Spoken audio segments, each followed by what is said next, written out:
అవిద్యానామంతస్తిమిరమిహిరద్వీపనగరీ జడానాం చైతన్యస్తబకమకరందశ్రుతిఝరీ దరిద్రాణం చింతామణిగుణనికా జన్మజలధౌ నిమగ్నానాం దముష్ట్రామురరిపువరాహస్య భవతి శుక్లాంబరధరం విష్ణుం శశివర్ణం చతుర్భుజం ప్రసన్నవదనం ధ్యాయేత్ సర్వవిఘ్నోపశాంతయే. వందే గురుపదద్వంద్వమవాంగ్మానసగోచరం రక్తశుక్లప్రభామిశ్రమతర్క్యం త్రైపురం మహః. నారాయణం నమస్కృత్య నరం చైవ నరోత్తమం దేవీం సరస్వతీం వ్యాసం తతో జయముదీరయేత్. సచ్చిదానందరూపాయ విశ్వోత్పత్యాదిహేతవే తాపత్రయ వినాశాయ శ్రీకృష్ణాయ వయం నుమః. నమః శివాభ్యాం నవయౌవనాభ్యాం పరస్పరాశ్లిష్టవపుర్ధరాభ్యాం నగేంద్రకన్యా వృషకేతనాభ్యాం నమో నమః శంకర పార్వతీభ్యాం. ఓం నమః శివాయ. ఓం నమః శివాయ. ఓం నమః శివాయ. పరమేశ్వర భక్తులు సాధించలేనిదంటూ ఏదీ లేదని లోకానికి చెప్పడం కోసమే నాయనార్ల చరిత్రని మనం చెప్పుకుంటున్నాం. అందులో భాగంగా చోళమండలంలోని చిదంబరానికి కొంత దూరంలో తమిళనాట ద్రావిడ దేశం ఆ రోజుల్లో ఆ ప్రాంతంలో నందనారు అని పేరు కలిగిన ఒక భక్తుడు జన్మించాడు. సంస్కృతంలో నందహ, మనం తెలుగులో తత్సమం చేసుకుంటే డూచేరి నందుడు, తమిళంలో నందనారు. భాష ఏదైతేనే భక్తులు కదా కావాల్సింది మనకి. ఎందుకో తెలియదు కానీ ఈ దక్షిణాది వైపు ఉండే భక్తుల చరిత్రలు కొంచెం తక్కువగా ఉన్నాయి. అందుకే మనం వాళ్ళని గురించి పట్టించుకోవడం లేదు. కానీ పురాణాల్లో ఉన్నాయి. గోదావరి మండలం అక్కడ ఉన్నటువంటి భక్తులు వీళ్ళందరి చరిత్ర ఉన్నా చెప్పేవాడు తక్కువయ్యారు. ఇప్పుడు ఈ కలియుగంలో మళ్ళీ నాయనారుల చరిత్ర ఇలాంటి వాళ్ళందరి చరిత్రలు చెబుతున్నాం కాబట్టి భక్తుల యొక్క చరిత్ర విని జనులు పులకించి ఆ క్షేత్రములు కూడా చూడాలి అనుకుంటున్నారు. అసలు తెలుగునాటి ఎన్ని క్షేత్రాలు ఉన్నాయండి. ఉభయ రాష్ట్రాల్లో అంటే ఇటు తెలంగాణలో కానీ ఆంధ్రంలో కానీ అద్భుతమైన శైవాల క్షేత్రాలు ఉన్నాయి, శైవాలయాలు ఉన్నాయి. కానీ వాటి విషయం తెలియట్లేదు. నేను చాలాసార్లు చెప్పాను మీకు, బెక్కవోల దగ్గర ఒక పెద్ద శివలింగం ఉంటుంది. అలాగే పెదపూడి దగ్గర యక్షణముక్తేశ్వరాలయం అని ఉంటుంది. చాలా గొప్ప క్షేత్రం. అగస్త్యుడు అక్కడే వ్యాసుడిని కలుసుకున్నాడు. దక్షారామ భీమేశ్వరుడి చరిత్ర అక్కడే ప్రారంభమైంది. భీమేశ్వర పురాణంలో కాశీఖండంలో కూడా వస్తుంది అది. అక్కడే కాశీలో తాను చేసిన అపచారం గురించి వ్యాసుడు చెప్పాడు. అది యక్షణముక్తేశ్వరాలయం. ఇలా ఒకటి కాదు, చాలా ఉన్నాయి. కానీ ఇవి తెలుసుకోవాలి. అసలు మనకి పక్కన ఉన్నటువంటి వాడి గురించే తెలియకపోతే ఇంకో కొత్త వాడి గురించి ఏం తెలుస్తుందండి. ఇక్కడ ఇంత అద్భుతమైన ఆలయం ఉంది అని ఇప్పుడిప్పుడు కొద్ది కొద్దిగా తెలుస్తుంది. ప్రణవపీఠంలో ఓహో ఇంతమంది మహానుభావులు ఉన్నారా అని. లేకపోతే ఇంట్లో కూర్చొని ఏ పూటగా పూట అన్నం వండుకుంటూ పప్పు పులుముకుంటూ ఎండు చేపలు ఆదివారం వచ్చరికి పులుసులో వేసుకుంటూ, లేదా ఆదివారం రాగానే మేక మాంసం పటక్క పటక్కని తెచ్చుకొని వండుకొని నోట్లో వేసుకుంటూ కాలక్షేపం చేస్తూ ఏదో తుప్పు పెట్టిన వస్తువులు ఎలా నాశనం అయిపోతాయో అలా నాశనం అయిపోతూనే ఉన్నారు. పునరపి జననం పునరపి మరణం పునరపి జననీ జఠరే శయనం ఇహ సంసారే బహుదుస్తారే కృపయాపారే పాహ్యమురారే. మహానుభావుడు శంకరాచార్యుడు అందుకే మన కోసం అందించాడు ఈ స్తోత్రాన్ని. పుడుతున్నాడు. తల్లి కడుపులో కొంతకాలం పెరిగి భూమి మీదకి వచ్చి క్రమక్రమంగా ఏడుపులు ఏడ్చి మాటలు నేర్చుకొని పెరిగి పెద్దవాడై మగవాడు ఆడది అనే పేర్లతోటి మళ్ళీ సంసారంలో ప్రవేశించి మళ్ళీ పిల్లలు పుట్టిస్తున్నాడు, పెరుగుతున్నాడు, చస్తున్నాడు, చచ్చి మళ్ళీ పుడుతున్నాడు. ఈసారి ఏ జన్మెత్తుతాడో తెలియదు. రకరకాల జన్మలు, దోమలు చీమలు ఇలా పుట్టి పుట్టి పుట్టి వస్తూనే ఉన్నారు.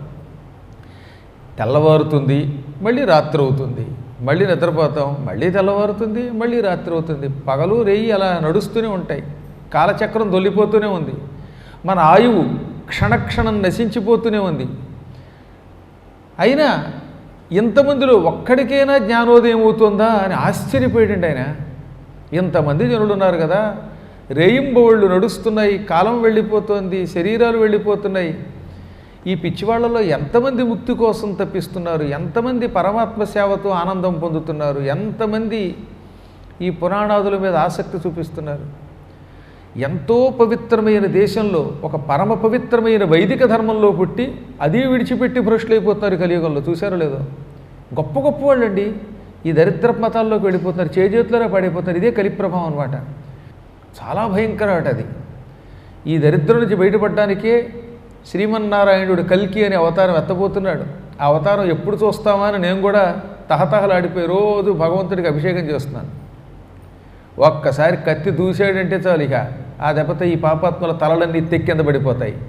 రక్తం ఏరై ప్రవహించి అందులో ఈ తలకాయలు కొట్టుకుపోతాయి. ఈ దరిద్రమంతా కొట్టుకుపోతుంది. మళ్ళీ చక్కగా పూర్వంలాగే ఈశ్వరాలయాలు, విష్ణువాలయాలు, అమ్మవారి ఆలయాలు పరిఢవిల్లుతాయి. ఆ రోజులు మళ్ళీ వస్తాయి. ప్రస్తుతం కలియుగం మారిపోతుందన్నమాట. ఆశాకిరణం ఏమిటంటే మనకి దేశానికి ఒక మహానుభావుడైన యోగీశ్వరుడు నరేంద్రుడు, ఉత్తర భారతానికి ఒక యోగేంద్రుడు, ఆ ఇద్దరు మనల్ని నడిపిస్తున్నారు. కాబట్టి మళ్ళీ రామజన్మభూమి లాంటివి వచ్చి మనం తరించగలుగుతున్నాం. లేకపోతే ఎంత ఇబ్బంది పడిపోయేవాళ్ళు అండి. అందువల్ల మీరు గుర్తుపెట్టుకోవాల్సినట్టు వీలున్నంతవరకు ఈ చుట్టుపక్కల ఉన్న ప్రాంతాల్లో ఉన్న సమస్త ఆలయాల్ని కాస్త పరిశీలించండి. దగ్గరలో ఏదన్నా ఉంటే గొప్ప చరిత్ర ఉన్న ఆలయానికి ఒక దండం పెట్టండి వెళ్ళి. అది ఇది కాకపోయినా కనీసం మీకు దగ్గరలో ఉన్న గుడికి వెళ్ళండి. మీ పిల్లలకి నేర్పండి, మీరు నేర్చుకోండి. ప్రొద్దుట్లు అవగానే ఎక్కువసేపు అక్కర్లా, ఒక్కసారి ఆ శివుడికి ఒక దండం పెట్టండి, లేదా మన అమ్మవార్లకి దండం పెట్టండి, నవగ్రహాలకు ఒక్క ప్రదక్షిణ చేయండి, ఒక్క నమస్కారం చేసుకుని మీ పనిలోకి వెళ్ళిపోండి, చాలు, మీరు తరిస్తారు. మహాపాపాలు నశించిపోతాయి. ఆ మాత్రం లేచి లేవగానే ఒక్క దండం పెట్టలేటండి. అలా నమస్కరించని పాపాత్ముల చేతులు యమధర్మరాజు గారు కత్తిరిస్తాడు. ఎర్రని కొలిమిలో ఈ దుర్మార్గుడిని వేసి కాల్చి సుత్తితో మొత్తిస్తాడు. మొత్తుదురు దండములతోడన్ హత్తుదురు, మనకి భాగవతంలో చెప్పారు. ఇలాంటి పాపాత్ముల్ని తీసుకెళ్ళి ఒక్కనాడు కూడా భగవదాలయాలకి వెళ్ళి నమస్కరించక, అర్చించక, పూజించక, పొద్దున్నే లేవగానే పాచిముఖంతో కాఫీలు టీలు తాగుతూ చెత్తా చెదారం తింటూ జీవితమంతా డబ్బు కోసం, తిండి కోసమే జబ్బుతో బ్రతికి చచ్చే పాపాత్ముల శరీరాలు పట్టుకుపోయి యముడు యమలోకంలో చితకబాది పారేస్తాడు, దండిస్తాడు, కొలిమిలో కాల్చివేస్తాడు. అసిపుత్రికల హత్తుదురు, అక్కడ ఇంతంత కత్తులు ఉంటాయి, అసిపత్రవనం అని. ఆ కత్తుల మీద వేసి కర్రు కర్రున వీళ్ళని నరికి ముక్కలు చేస్తాడు. అప్పుడు ఏడుస్తూ, అయ్యో పద్మాకర్ గారు పురాణంలో చెప్పినప్పుడు వినలేదు, ఒక్కనాడు కూడా భగవంతుడికి అర్చన చేయలేదు, కార్తీక మాసంలో ఉపవాసం ఉండలేదు, శివుడి మీద పత్రి వెయ్యలేదు, నారాయణ గోవింద అని భగవన్ నామస్మరణం చేయలేదు, అమ్మవారికి శుక్రవారం నాడు కుంకుమ పూజ జరుగుతూ ఉంటే చూడలేదు, ఇప్పుడు అలో లక్షణాన్ని ఏడుస్తూ ఉంటే మనల్ని ఎవరూ పట్టించుకోవడం లేదు బావోయ్ అని ఏడుస్తారట. నేను చాలాసార్లు చూశాను అలాంటి వాళ్ళని. అందుకు చెప్తాను అనమాట. నాకు భగవంతుడు ఇచ్చిన కొన్ని శక్తుల వల్ల నేను ఈ చచ్చి అలమటించిపోతున్న వాళ్ళని చూడగలిగాను. కాబట్టి ఉన్న జీవితం మహాత్ముల చరిత్రలతో సద్వినియోగం చేసుకోవాలి. అందువల్ల చెబుతున్నాను అన్నమాట. మహానుభావుడు ఆదనూరులో నందుడు అనేవాడు పుట్టాడు. చర్మకారుల వంశంలో పుట్టాడు. ఆ రోజుల్లో హరిజనులను కూడా పిలిచేవారు వాడిని. చిన్నప్పటి నుంచి శివభక్తితో పుట్టాడు. పూర్వజన్మ సంస్కారంతో అతనికి శివభక్తి వచ్చింది. వీడు అదృష్టవశాత్తు వీడు కొందరు ఆదరించారు. చదువు రాదు కానీ శివ శివ అనమన్నారు. ఓంకారంతో కూడిన మంత్రాన్ని ఉచ్చరించాలంటే తప్పు లేకుండా చాలా జాగ్రత్తగా నియమనిష్టలతో ఉచ్చరించాలి. అందుకని ఓంకారం లేకుండానే నమశివాయ అనవచ్చు మనం. నమశివాయ అనేది ఎప్పుడన్నా చేసుకోవచ్చు. ఓం నమశివాయ మాత్రం నియమనిష్టలతో చేసుకోవాలి. ప్రణవం ఉంటే నియమం ఉండాలి, ప్రణవం లేకపోతే పెద్ద నియమం లేదు. అందుకని అతని చేత నమశివాయ చేయించేవారు. వీడు అదృష్టం బాగుండి ఆ ఊళ్ళో ఒక వేద పండితుడి ఇంట్లో చేరాడు. ఆదనూరులో ఒక మహావేద పండితుడు ఉన్నాడు. ఆయనకు ఒక 1000 ఎకరాల పొలం ఉంది. ఆయనకు ఒక భార్య ఉంది. పిల్లలు లేరు. ఈ కుర్రాడు విభూతి పెట్టుకుని వాళ్ళ ఇంటికి వెళ్ళేవాడు. ఈ కుర్రవాడి మీద ముచ్చట కలిగి కొడుకులో చూసుకున్నారు వాళ్ళు. పిల్లలు లేరు కదా, అందుకని కొడుకులాగే చూసుకున్నారు. చూడండి, నాయనార్ల చరిత్రలో ఉంటుంది. కన్న కొడుకులో చూసేట ఆయన. ఎంతసేపు మమ్మల్ని చంపేశారు, బ్రాహ్మణులు అంతా అణగదొక్కారు అన్నది ఉట్టి అబద్ధం. ఆ కథల్లో కొడుకు కంటే ఎక్కువ చూశారన్నారు వాళ్ళు. చాలా చోట్ల అలాగే చూశారు కదండి. ఉదంకోపాఖ్యానం చూడండి, ఇంకా చాలా కథలు అలాగే ఉన్నాయి. కల్పిత కథలు ఎక్కువ ఉంటాయి. దానికి గల కారణం ఈ మధ్యకాలంలో పుట్టిన దరిద్రం. మధ్యకాలంలో మనం విడిపోయాం, కులాల పేరు మీద మతాల పేరు మీదుగా కొట్టుకు తెచ్చాం. దానికి గల కారణం బ్రిటిష్ వాళ్ళు. బ్రిటిష్ వాళ్ళు మన చరిత్ర మొత్తం నాశనం చేసేసారు. వాళ్ళ మాయలో పడిపోయాం మనం అన్నమాట. అన్నిటికంటే ప్రమాదం బ్రిటిష్ వాడి మాయ. కలిపురుషుడు వాడే. వాడు వెళ్ళేటప్పుడు విభజించి పాలించు అని మొత్తం విడగొట్టిపోయేశాడు. ఎక్కడ మనలో మనం కలిసి ఉండే అవకాశాలు కూడా చేసేశాడు. అందుకే అందులో ముఖ్యంగా మన ఆంధ్రులు మరింత జాగ్రత్తగా కొట్టుకుంటారు ఈ విషయంలో. ఎక్కడ ఏ ఇద్దరికి ఐకమత్యం ఉండదు. ఊళ్ళో ఎవడి బ్రాంచి వాడిదే. 25 శాఖలు ఉన్నాయట, 25 సంఘాలు ఉన్నాయట. మా సత్యనారాయణ మేస్టర్ చెప్తారు. నేను 25 సంఘాల్లో మెంబర్ని అన్నాడు ఆయన. ఒక్కొక్క సంఘంలో ఇద్దరిద్దరు సభ్యులు, మళ్ళీ ఇద్దరిలో ఒకడు ప్రెసిడెంటు ఒకడు వైస్ ప్రెసిడెంటు, ఇద్దరే. కొన్నింట్లో ఏకోదర సభ్యులు కూడా, ఏకసభ్య కమిటీ. అందులో వాడే ప్రెసిడెంటు, వాడే ట్రెజరరు. అన్నిట్లో మా సత్యనారాయణ గారు ఉన్నారు. ఆయన అదృష్టం. ఆయన అందరికీ కావాల్సిన వాళ్ళు అండి. ఆయన ఏ పేటకి ఆ పేటే, ఏ పార్టీకి ఆ పార్టీ. ఏం కర్మయోగం వచ్చి పడిందో తెలియదు. అందరికీ ఉన్న శివుడు ఒక్కడే కదా, అందరికీ ఒక్కడే కదా పరమాత్మ. అయినా సరే ఈ గుళ్ళోకి వాడు వాడి గుళ్ళోకి వీడాడు. నా గుడి, నా పేట, నా సందు దగ్గర ఉన్న విఘ్నేశ్వరుడు. ఏమండో మా విఘ్నేశ్వరుడు అంటే పక్కన ఉన్న విఘ్నేశ్వరుడు వీడి విఘ్నేశ్వరుడు కాదు. ఆయన విఘ్నేశ్వరుడే, ఈయన విఘ్నేశ్వరుడే పోయింది. ఎన్ని విచిత్రాలు చూడబోతున్నామో తెలియటం లేదు నాకు.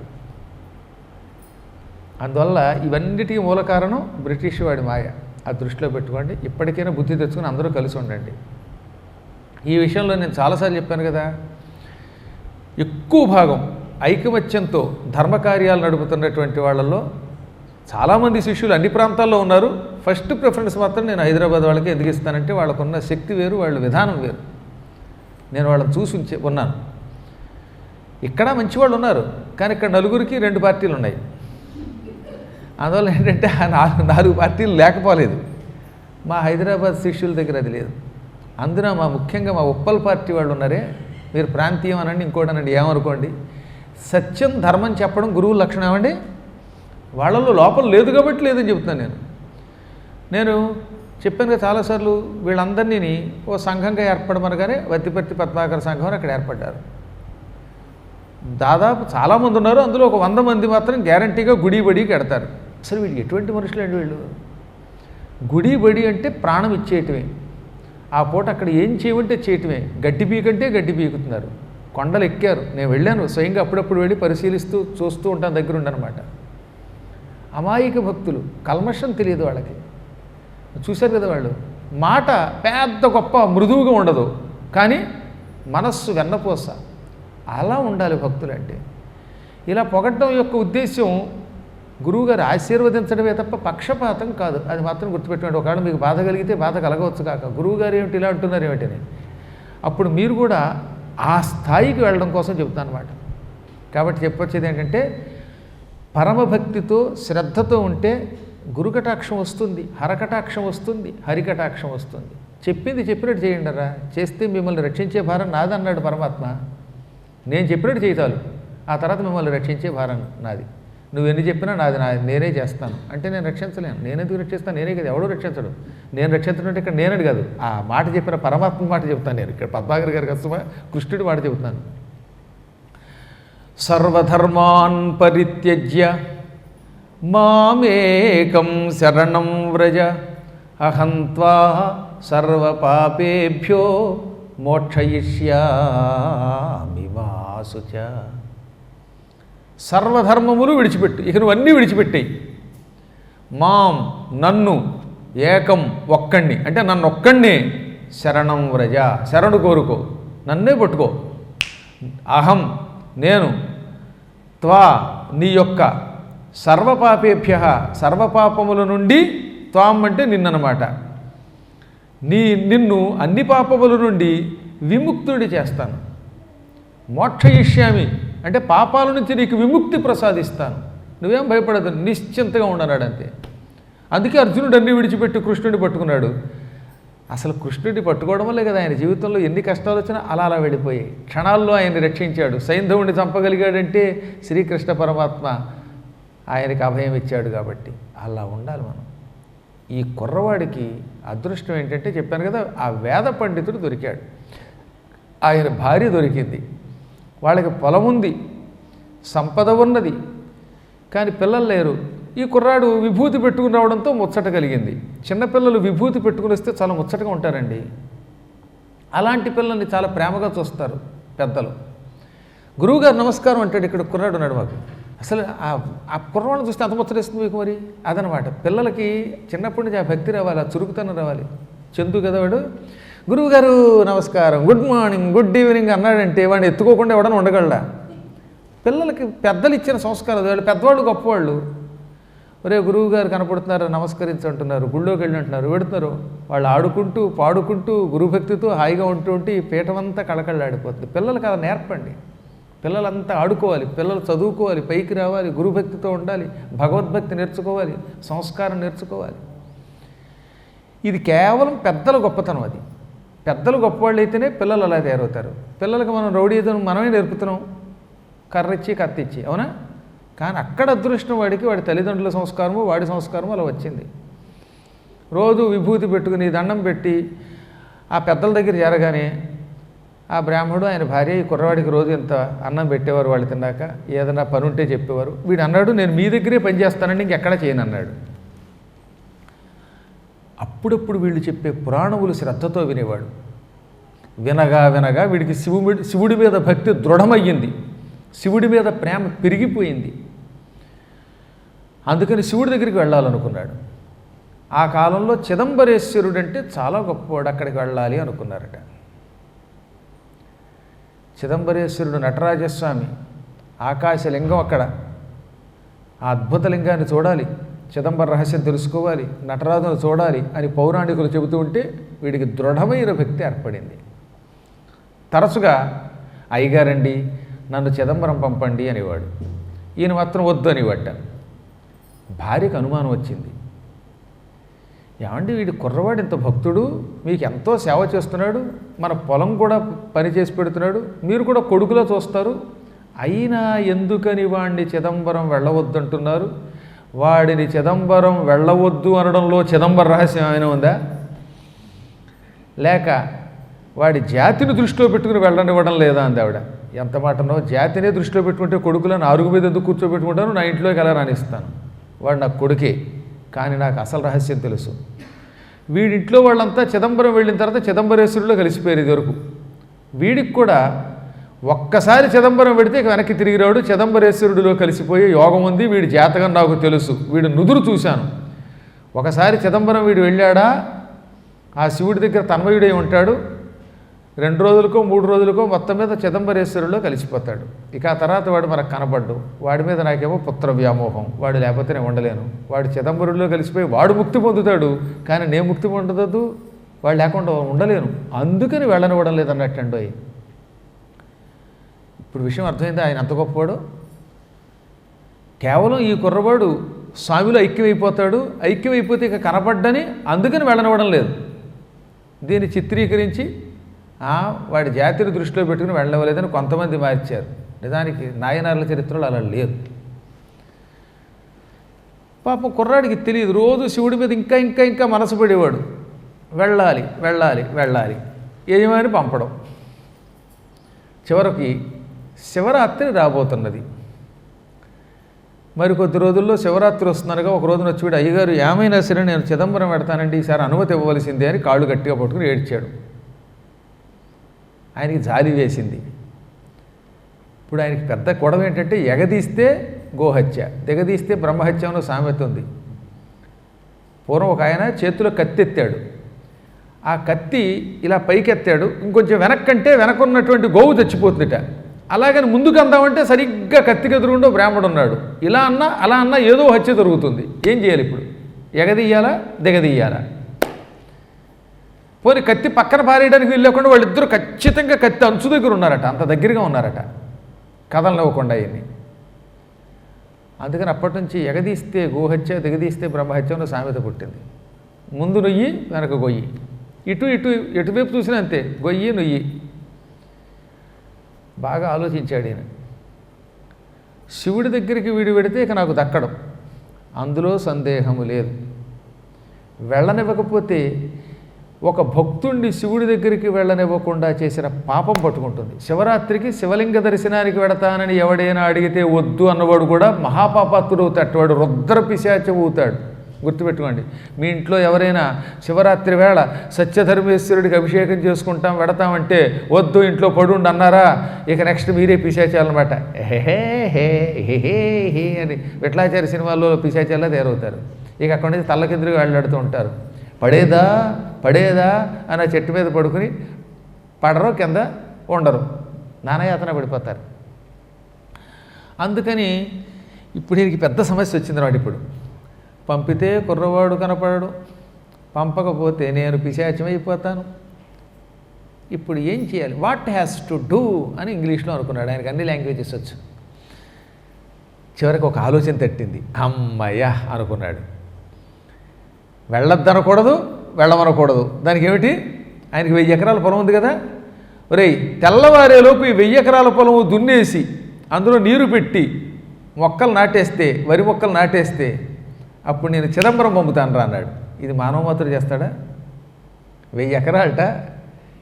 రేపు ఉదయంలోపు ఈ చీకటి పడుతోంది, ఇప్పుడు ఈ చీకటి పడి రేపు మళ్ళీ ఉదయం అయ్యేలోపు పూర్తిగా దున్ని శుభ్రంగా నీరు పెట్టి మొక్కలు కూడా నాటాలట. పోనీ దున్నేసి నీళ్లు పెట్టేయమంటే పర్వాలేదు, అందులో వరి నాట్లు కూడా నాటాలి. అసంభవం. అది చేస్తే చిదంబరానికి వెళ్ళనిస్తాను శివుడి దగ్గరికి. అప్పుడు ఏమవుతుంది? వీడా పని ఎలాగో చేయలేడు కాబట్టి చిదంబరానికి వెళ్ళలేడు, వెళ్ళకపోతే నాకు దక్కుతాడు. అప్పుడు నేను వెళ్ళవద్దు అన్న కదా, నేను నా అంతటా చిదంబరానికి వెళ్ళవద్దురా అని అనను కాబట్టి రుద్ర పిశాచం అవను, వాడికి వెళ్ళే అవకాశం ఉండదు అని చాలా తెలివిగా చెప్పాడు. వెంటనే వీడు హతాశుడైపోయాడు. ఆ పొలం దగ్గరికి వెళ్ళాడు. అప్పుడే సూర్యుడు అస్తమిస్తున్నాడు అనమాట. ప్రదోషకాలం అది. ప్రదోషకాలం శివుడికి చాలా ఇష్టం. ఆ సమయంలో శివుడు సంధ్యానటుడు అని పిలువబడతాడు. సంధ్యాకాలంలో నృత్యం చేస్తూ లోకమంతా తిరుగుతాడు ఆయన. మంచి వాహనం మీద, నందీశ్వరుడి మీద ఎక్కి పార్వతీదేవిని వెనుక కూర్చోబెట్టుకుని ఈయన ముందు కూర్చుని లోక పర్యటన క్షణకాలంలో చేసేస్తాడు ఆయన. ఆయన అంతటా ఉంటాడు కదా, అందులో లోకమంతా తిరుగుతాడనమాట. అందుకే ఆయన్ని సంధ్యానటున్ ధూర్జటిన్ అన్నారు. ఆ సమయంలో పొలం దగ్గర కూర్చుని యజమాని ఆనతిచ్చిన గడువులో ఏ రీతి పొలము పండిల్చుటో ఎరుగక అలమటిల్చు తన భక్తుని కార్యము ఆ శివుడే నెరవేర్చే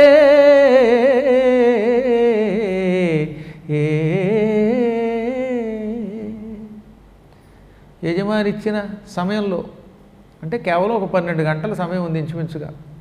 ఈ కాస్త కాలంలో ఇంత పొలం ఎలా దున్నగలం, ఇందులో నీరు ఎలా పెట్టగలను, వరి నాట్లు ఎలా వేయగలను అని శివ శివ శివ అని శివుండే తలుచుకొని కన్నీరు గార్చాడు. ఈ కన్నీరు భూమిలో పడి భూమి కూడా ప్రవాహంతో నిండిపోయిందిటండి. అలా కూర్చుని నిండిపోయాడు అనమాట వాడు. ఎంత శివభక్తి! అలా శివుడి కోసం కన్నీరు కార్చాలి. ఒకసారి నేను నీలకంఠేశ్వర శతకంలో చాలా పద్యాల్లో ఒక అందమైన పద్యం, నాకు ఇష్టమైన పద్యం రాసుకున్నాను. జలధార ప్రియుడీ వటల్చు, జలధార ప్రియుడీ వటల్చు బహుధా సంభావనాయుక్తిగల్ పలికెల్ పద్మపురాణమీశ జలకుంభస్రోతసుల్గూర్చి నీ తలనోలార్చుట అంత తేలికటే సద్భక్తి ప్రమోదాశ్రుధారలతో నిన్నభిషిక్తు చేసెదను. సద్భక్తి ప్రమోద అశ్రుధారలతో నిన్నభిషిక్తు చేసెదను. సర్వ నీలకంఠేశ్వరా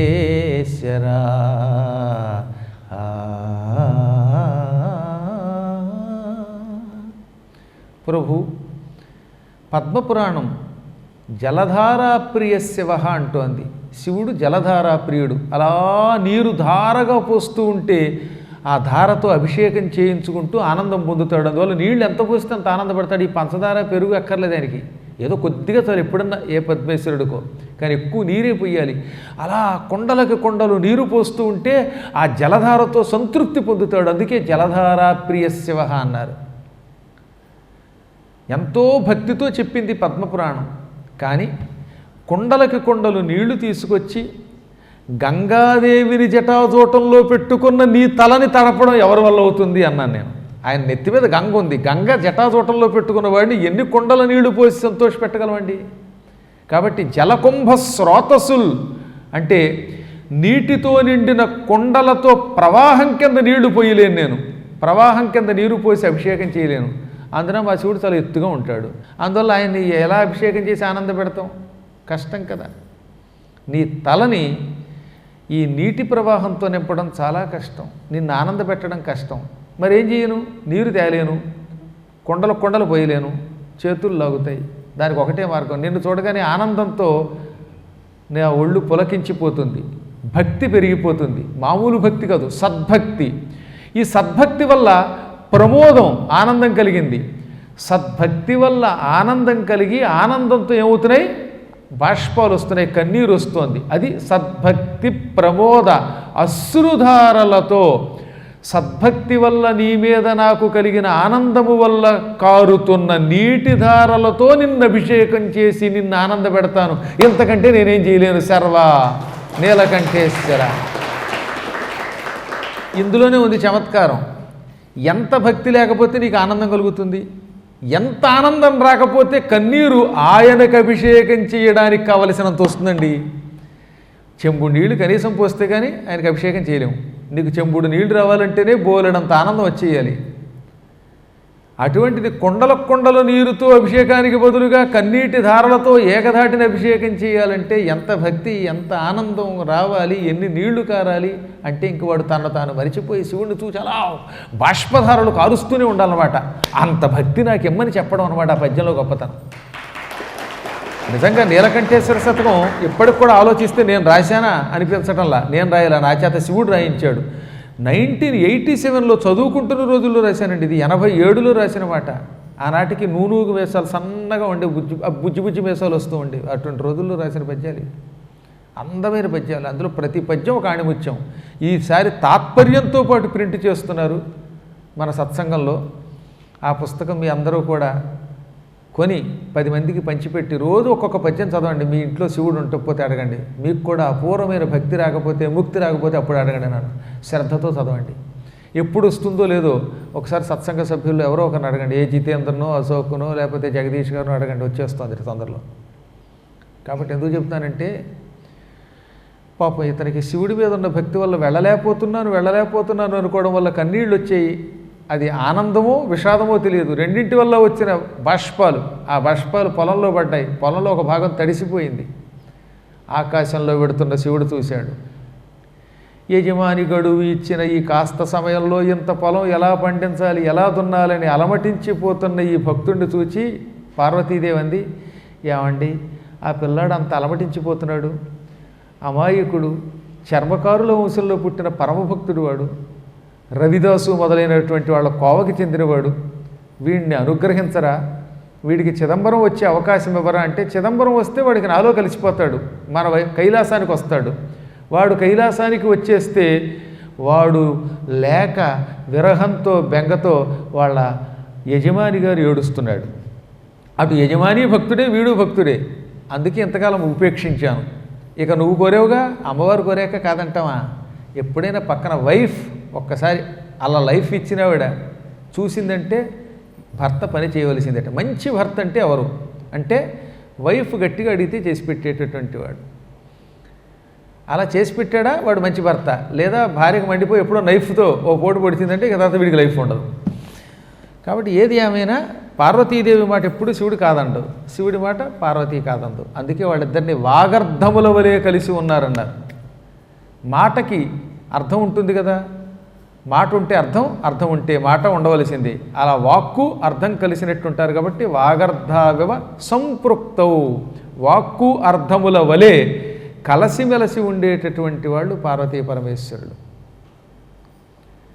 నీకోసం వీడికి చిదంబరం వచ్చే అవకాశం ఇస్తున్నాను అని వెంటనే ఏం చేశాడు, నందీశ్వర అన్నాడు. నందీశ్వరుడు ఢామని వాళ్ళని ఆకాశంలో అట్టేపెట్టి కిందకి దిగిపోయాడు. వాళ్ళిద్దరూ ఆకాశంలో ఉన్నారు, ఈయన కిందకి దిగిపోయారు. నందీశ్వరుడు ఆయన ఫ్యామిలీ మొత్తం వచ్చేసారట. నందీశ్వరుడు కుటుంబం చాలా పెద్ద కుటుంబం ఉండోయి.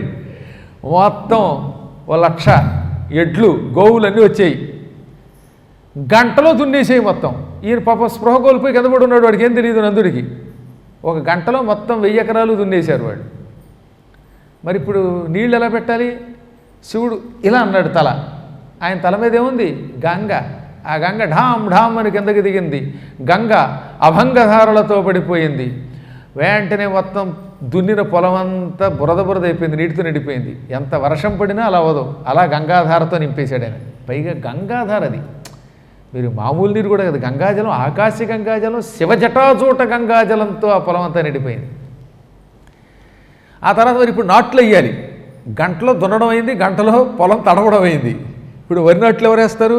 మిమ్మల్ని పంపితే వేసేస్తారు, అవునా? ఇంకేముంది, మొత్తం ఇక్కడున్న మన భక్తులందరినీ పంపించామంటే అందరూ తలకో మొక్క వేసొస్తారు, లేదా ఉన్న మొక్కలు బీకొస్తారు. కానీ అక్కడ వెంటనే ఆయన ప్రమథగణాలను పిలిచాడు. ప్రమథగణాలు 1,00,000 మంది వచ్చారు. నాటండి అన్నట్ట. వాళ్ళంతా ఈ నందుడి కోసం శివుడి ఆజ్ఞతో బంట్లుగా మారిపోయారు. టిక్కు టిక్కు టిక్కు నాటారు. 1,00,000 మంది పరివారం రావడం వల్ల ఒక్క క్షణకాలంలో వరి నాట్లు కూడా పూర్తయిపోయాయి. ఆ తర్వాత వీడిలా నిద్రపోతున్న వాడి తల దగ్గరికి బురద బురద వచ్చింది. ఏది? పొలంలోన నీరు. ఏమిటని చూస్తే వాడే ఉలిక్కిపడ్డాడు, నమ్మలేకపోయాడు. మొత్తం పొలం అంతా దున్నబడి ఉంది, నీరు పెట్టబడి ఉంది, వరి నాట్లు వచ్చేసాయి. వాడికి ఆనందంతో పొంగిపోయాడు. ఇది శివుడే చేశాడు, అర్థమైపోయింది వాడికి. లేకపోతే మానవభక్తుడు చేయగలడా? నా శివుడు నన్ను చిదంబరం రమ్మంటున్నాడు, ఇది కదా చిదంబర రహస్యం అనుకున్నాడు. అనుకుని పరుగున యజమాని దగ్గరికి వెళ్ళి తలుపు తట్టాడు. రాత్రి 10 అవుతోంది, ఇంకా తెల్లవారులా. 6ంటికి వెళ్ళిన వాటి 10ంటికల్లా ఇంటికి వెళ్ళిపోయాడు. వెళ్ళిపోయి యజమాని గారు అనగానే ఆయన తెల్లబోయి పడుకోబోతున్నవాడు లేచిపోయాడు ఉలిక్కిపడి. ఏమిరా ఇలా తలుపు తట్టామంటే, మీరు చెప్పిన పనంతా చేసేసా అన్నాడు. రే నిజం చెప్పరా, అసత్యం ఆడుతున్నావా అన్నాడు ఆయన. రండి యజమాని గారు చూసుకోండి అన్నట్ట. భార్యా సమేతంగా ఒక కాగడ వేసుకెళ్ళాడు ఆయన. లోగడ ఆ పొలం చూసినప్పుడు బీడు పడిపోయినట్టుంది. ఇప్పుడు కాగడా వేసుకెళ్ళిన ఈయన అక్కడికి వెళ్ళి చూస్తే మతిపోయింది. ఇలా బుర్రగొక్కుని, ఆహా ఏం విచిత్రం ఇది, శివుడు కరుణామూర్తి అని తెలుసు, అవ్యాజ కరుణామూర్తి అని తెలుసు, కానీ మరీ ఇంత కరుణ ఉంటుందని తెలియదు. ఒక సామాన్య బాలుడు శివ, నేను చిదంబరం రావాలి అని కోరుకుంటే వాడి కోసం పొలం అంతా దున్ని నీరు పెట్టి వరి నాట్లు నాటి వాడికి ఇంత సాయం చేశాడా అనుకుని కన్నీళ్లు కార్చాడు ఆయన. ఇంక ఇటువంటి భక్తుడిని నేను ఏమాపుతాను, ఇటువంటి వాడు నాకు దక్కాలనుకోవడం భ్రమ.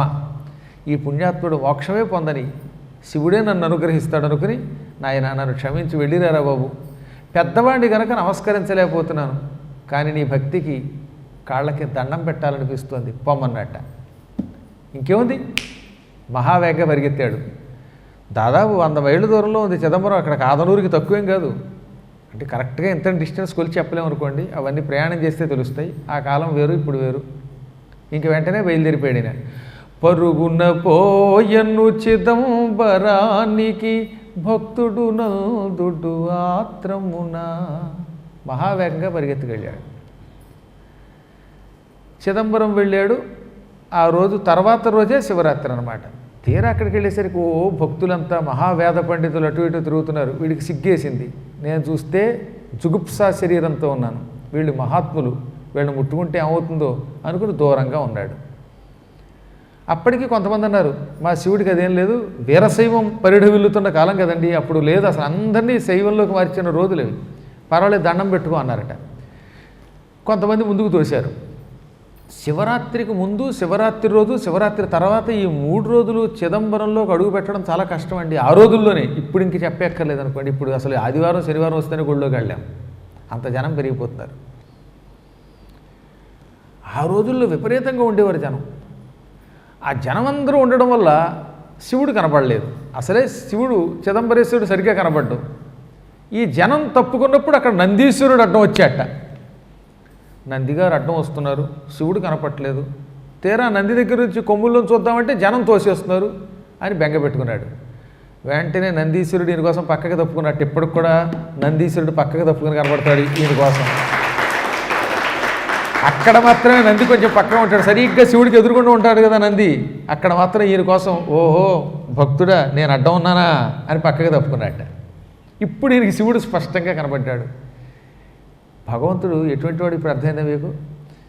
ఒక భక్తుడి కోసం నంది తప్పుకున్నాడు, ఒక భక్తుడి కోసం కొన్ని ఆలయాల్లో ఆంజనేయుడు తప్పుకున్నాడు, గరుత్మంతుడు తప్పుకున్నాడు, కొన్ని ఆలయాల్లో అర్చకులు పక్కకి తప్పుకున్నారు, కొన్ని ఆలయాల్లో అయితే భక్తుడి కోసం భగవంతుడు లోపల నుంచి బయటకు వచ్చేసాడు. అందుకే తమిళనాడులోనే ఒక గుడి ఉంటుంది, ఆ గుడిలో శివలింగం గడప దగ్గర ఉంటుందండి, లోపల నుంచి శివుడు బయటకు వచ్చేట. అది భక్తుల గొప్పతనం. భక్తులు తలుచుకుంటే ఏదైనా చేస్తారు. భక్తి కిన్న కరోతి, భక్తి చెయ్యలేని పని అంటూ లేదు. అందుకని నేను అప్పుడప్పుడు మిమ్మల్ని ఇలా చెయ్యొద్దని ఎందుకు తిప్పుతానంటే, మీ తప్పులు ఎంచడం కోసం కాదు, దెప్పడం కోసం కాదు, ఇది విన్నాకైనా మారిపోయి భక్తులు అయిపోతే బాగుండు, తద్వారా తరించాలనే కోరికతో అంటాను నేను. ఎంతో యోగం పడుతుంది కదటండి, పరమాత్మని సేవించి పరమాత్మ కథ విని పరమాత్మ స్మరణ చేస్తే ఈ జన్మలోనే తరిస్తాం, లేకపోతే ఎప్పటికీ తరిస్తాం. సరే, ఇప్పుడు నందిగారు తప్పుకోగానే కనపడ్డాడు ఆయన. ఈలోపు మళ్ళీ జనం వచ్చి పక్కకు తోశారు. అప్పుడు ఈయన అయ్యో నేను కూడా వీళ్ళల్లా వేదమంత్రములు చదివి శివుడిని పూజిస్తే ఎంత బాగుండు, నాకు వేదం రాదు, నాదం రాదు, పని చేయడం తప్పేమీ తెలియదు. వీళ్ళందరూ చక్కగా ఓం సద్యోజాతం ప్రపద్యామి సద్యోజాతాయ వై నమో నమః భవే భవేనాతి భవే భవస్వమాం భవోద్భవాయ నమః వామదేవాయ నమో జ్యేష్ఠాయ నమః శ్రేష్ఠాయ నమో రుద్రాయ నమః కాలాయ నమః కలవికరణాయ నమో బలవికరణాయ నమో బలాయ నమో బలప్రమథనాయ నమః సర్వభూతదమనాయ నమో మనోన్మనాయ నమః అఘోరేభ్యో థఘోరేభ్యో ఘోరఘోరతరేభ్యః సర్వేభ్యః సర్వసర్వేభ్యో నమస్తేస్తు రుద్రరూపేభ్యః తత్పురుషాయ విద్మహే మహాదేవాయ ధీమహి తన్నో రుద్రః ప్రచోదయాత్ ఈశానః సర్వవిద్యానాం ఈశ్వరः సర్వభూతానాం బ్రహ్మాధిపతిర్బ్రహ్మణోధిపతిర్బ్రహ్మా శివో మే అస్తు సదా శివోం. ఇలా వీళ్ళంతా చక్క వేదమంత్రములతో శివుణ్ణి పూజిస్తున్నారు, అర్చిస్తున్నారు, స్తుతిస్తున్నారు. నాకు వేదం రాదు, భాష రాదు, మాట స్పష్టంగా లేదు. నేను కూడా వేద పండితుడినై శివుడికి అభిషేకం చేస్తే ఎంత బాగుండు, మంచి ఉచ్చారణ వస్తే ఎంత బాగుండు. శివ అందామంటే శివ అని వస్తుంది, నమశివాయైచ అనమంటే నమశివాయైచ అనబుద్ధి వస్తుంది, రావడం లేదు మాట. ఎలా అనుకున్నాడు. అప్పుడు ఒక తమాషా జరిగింది. అందరూ చూస్తూ ఉండగానే శివుడి 3వ కన్నులో నుంచి ఒక అగ్నిజ్వాల బయటకు వచ్చింది. ఆలయం బయట ఒక భయంకరమైన అగ్నిగుండం ఏర్పడింది. ఆ అగ్ని భగ భగ మండడం మొదలుపడింది. ఓ యజ్ఞగుండంలో అగ్నిలా మండుతోంది. మంచి యజ్ఞంలో అగ్ని ఎలా ప్రజ్వరిల్లుతుందో అలా ప్రజ్వరిల్లింది. అప్పుడు అక్కడ ఒక మాట కూడా వినపడింది. బయట నందుడు అని ఒక భక్తుడు ఉన్నాడు.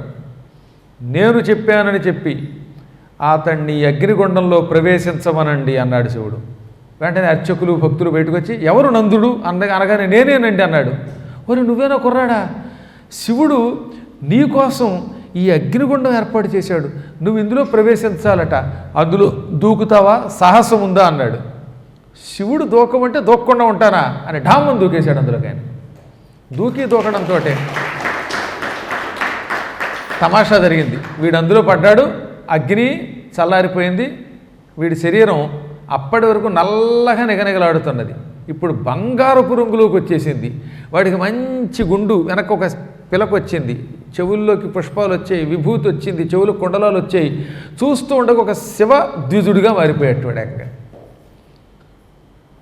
పాల నేత్రాగ్నితో వాడిని శుద్ధుణ్ణి చేసి మహావేద పండితుడిని చేసేశాడు క్షణాల్లో ఆయన. ఎంత సాహసం ఉండాలండి అసలు. అగ్నిలో దూకంటే ఎవడ దూకుతాడు? సీతాదేవి అంటే అగ్నిలోకి వెడితే అగ్ని హడిలి పారిపోతాడు, చల్లారతాడు. ఒక సామాన్య భక్తుడు, ఒక మానవుడు దూకంటే దూకలేడు, కానీ దూకాడు ఆయన. గణపతి సచ్చిదానంద స్వామి వారు పూర్వం శివరాత్రి సమయంలో యజ్ఞగొండంలోకి దిగేవారు తెలుసా మీకు? ఇప్పుడు క్రమంగా ప్రజలకు అలాంటివి చూపించడం మానేశారు. మా కళ్ళ ముందు ఎన్నోసార్లు ఆయన యజ్ఞగొండంలోకి దిగి అందులోంచి విభూతి తీసి బయటికి తీసుకొచ్చేవారు. అస్సలు ఆ మహాత్ముడు, ఆ తత్వం, ఆ శక్తి వేరు. తర్వాత ఆయన ఈ భక్తుల కోసం మహిమలు నేను ప్రదర్శించను, భక్తితో వస్తారా రండి అంతే అంతే అన్నారు ఆయన. ప్రత్యక్ష దత్తాత్రేయుడు ఆయన. ఎందుకు చెప్తానంటే నేను చాలామందిని చూశాను ఇలాంటి వాళ్ళని. హిమాలయ పర్వతాల్లో మంచు దిబ్బల మీద గోచి గుడ్డ కూడా లేకుండా కూర్చున్న యోగులు ఉన్నారు. మా అన్నయ్య గారు కూడా చూశారు కదండి, ఒళ్ళు విభూతి పూసుకుని కేదారం దగ్గర ఒక అతను కూర్చున్నాడు, గుడ్డ లేదు, కేవలం విభూతి పూసుకుని గుడ్డ లేకుండా ఉన్నాడు. ఇప్పటికీ తిరుగుతుంటారు, మీరు రేపు పొద్దున చారధామ వెళ్ళినప్పుడు చూడండి, అక్కడ వాళ్ళు విభూతి పూసుకుని తిరిగేస్తూ ఉంటే మన వాళ్ళు ఒళ్ళంతా కోట్లు వేసుకుని ఎలుగుబంటి కోట్లులాగా ఓహో అనుకోవడం. కారణం రోజు భోగాలే. నీకు ఒకటే, నీ శరీరానికి ఎన్ని కావాలి?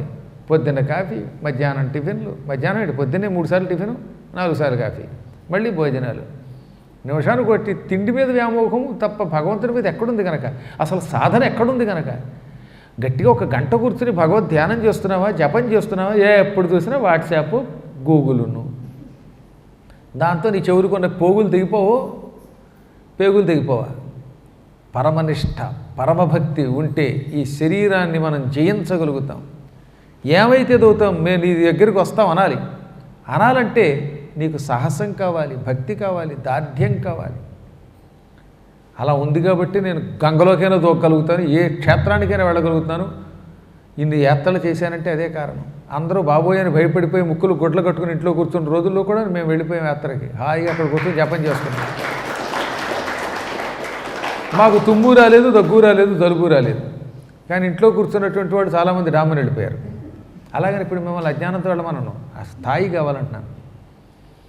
కాబట్టి చెప్పొచ్చేది ఏమిటంటే అతడి భక్తి, అతడి శక్తి, ఈశ్వర కటాక్షం వల్ల యజ్ఞగుండంలో దూకి మహావేద పండితుడిగా మారిపోయాడు. అందరూ చూస్తూ ఉండగా ఈ నందనారు లాంటి అమాయక భక్తులంటే నాకు ఇష్టం, ఇతడికి శివుడే లోకం, అందుకే వీడిని నాలో కలుపుకుంటున్నాను అని అందరూ చూస్తూ ఉండగా శివుడు అతన్ని తనలో లీనం చేసుకున్నాడు. ఎప్పటికీ చిదంబరంలో ఆ మహానుభావుని కీర్తిస్తూనే ఉంటారు. పరమ పుణ్యాత్ముడు ఆయన. ఆ నాయనారుల్లో చాలామంది నాయనారులు ఉన్నారు, అందరిలోకి ఈయన మరింత గొప్పవాడు అనమాట. నందుడు నందుడు నందుడు అని తలుచుకుంటూనే ఉంటారు. నువ్వు ఎక్కడ పుట్టావు, ఏ జాతిలో పుట్టావు, ఏ కులంలో పుట్టావు అనేది పరమాత్మ అక్కర్లా, భక్తి మాత్రమే కావాలి. జాతి న పూఛో సాధుకి పూఛు లీజియే జ్ఞాన్, మోల్లు కరో తలవారిక పడా రహందో మ్యాన్. భక్తుడు కనపడగానే, ఒక సాధువు కనపడగానే నువ్వు వాడి జాతి అడక్కు, నువ్వు ఏ కులంలో పుట్టావు, మావాడివా పరాయివాడివా. ఇది ఒకటి పెద్ద గొడవ అండి అందరికీ. ఈ పిచ్చి పోదు, ఈ కులం పిచ్చి, ఈ జాతి పిచ్చి అంత తేలిగ్గా పొమ్మంటే పోదు. ముందు డైరెక్ట్గా తెలుసుకుంటాడు అనమాట. తెలుసుకుని ఓహో మావాడివా అయితే వచ్చి, లేదా పో. ఎంత డేంజరో ఇది. దీనివల్లే దేశం దెబ్బతింటోంది. కలియుగంలో ఎక్కువ మంది ఇలాగే దెబ్బతింటారు. పూర్వకాలంలో చక్కగా కుల సంఘాలు ఉండేవి, కానీ అందరూ ఐకమత్యంతో ఉండి దేశాన్ని నడిపారు, ధర్మంగా నడిపారు. ధర్మరాజు కాలంలో మాత్రం కుల సంఘాలు లేవా? కానీ వాళ్ళు ఎంత గొప్పవాళ్ళు. వాళ్ళు తమ కులమును అభివృద్ధి చేస్తూ సమస్త కులాలతో కూడిన దేశాభివృద్ధికి ఉపయోగపడ్డారు. అందుకే ఈ దేశం పచ్చగా ఉంది. పట్టు వస్త్రం వేసి అగ్గిపెట్టులో పెట్టిన పుణ్యాత్ములు ఉన్నారు, శిల్పఖండాలు అందించారు, స్వర్ణకారులు ఉన్నారు, అనేక రకాలైనటువంటి వృత్తులతో తమను పోషించుకుంటూ ప్రపంచాన్ని పోషించిన మహాదాతలు ఉన్నారు. అటువంటి వాళ్లతో నిండిన భరతభూమి ఇది. ఆనాడు అందరూ కూడా మేము భగవద్భక్తులు అని చెప్పుకున్నారు. అందువల్ల ఎప్పటికి కూడా నందనార్ కథ చాలామంది అక్కడ శిలాశాసనాలుగా వేసుకుని పాడుకుంటూ ఉంటారన్నమాట.